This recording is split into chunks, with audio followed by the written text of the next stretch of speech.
मित्रों, श्री कृष्ण जी ने जिस द्वारकापुरी का निर्माण इतनी खूबसूरती से किया था, उसका अंत एक श्राप के कारण ऐसी दुर्गति के साथ होगा, उसकी कोई कल्पना भी नहीं कर सकता।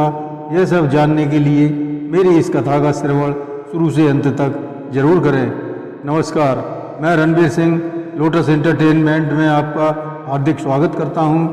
बहुत समय पहले दुर्वासा ऋषि द्वारका भ्रमण करते हुए आते हैं, जहाँ पर उनकी मुलाकात श्री कृष्ण पुत्र सांब से होती है, जो कुछ उद्दंड यादव बालकों के साथ ऋषि दुर्वासा का अपमान कर देता है।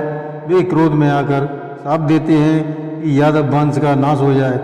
उनके शाप के प्रभाव से यदुवंशी पर्व के दिन प्रवास क्षेत्र में आए, जहाँ पर अति नशीली मदिरा पीने के कारण सात्विकी और कृतवर्मा महाभारत की चर्चा कर रहे थे।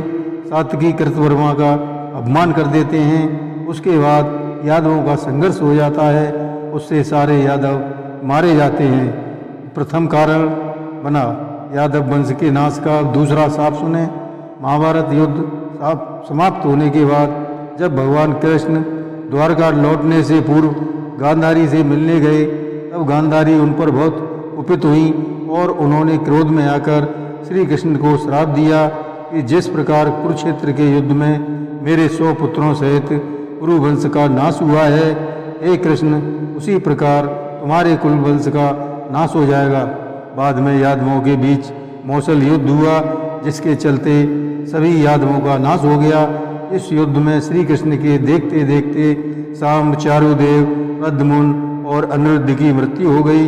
इस आपसी झगड़े को मौसल युद्ध कहा जाता है। ये स्वयं श्री कृष्ण की ही लीला थी, जिसके चलते उनके कुल का विनाश हुआ। श्री कृष्ण के वंशज होने की वजह से यदुवंशी काफ़ी शक्तिशाली थे और उनका विनाश केवल उन्हीं के द्वारा हो सकता था। इसीलिए श्री कृष्ण ने गांधारी के श्राप को शिरोधार्य किया था।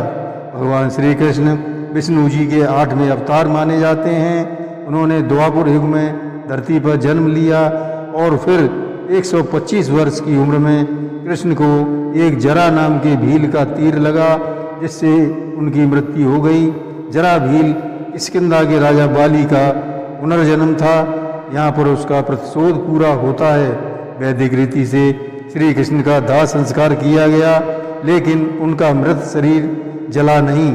इसका कारण उनका मृत शरीर पिता से निकालकर समुद्र में प्रवाहित किया गया, जो बहुत बहते बहते लकड़ी के लट्ठे में परिवर्तित हो जाता है और समुद्र की लहरों के सहारे वो उड़ीसा पहुंच जाता है, जिससे वहाँ के राजा ने उस लकड़ी के लट्ठे को श्री कृष्ण, बलराम और सुभद्रा की 3 मूर्तियाँ बनवाईं तथा एक मंदिर बनवाकर भव्य तरीके से स्थापना की, जो उड़ीसा में आज भी मौजूद है।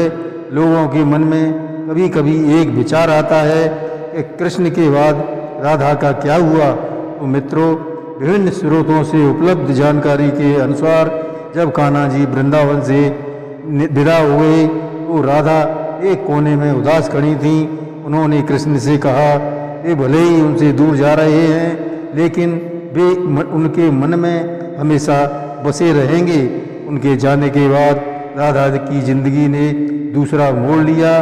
परिवार वालों के कहने पर राधा ने किसी और से विवाह किया और पूरी जिम्मेदारी से अपने कर्तव्य का निर्वहन किया। जय श्री कृष्ण।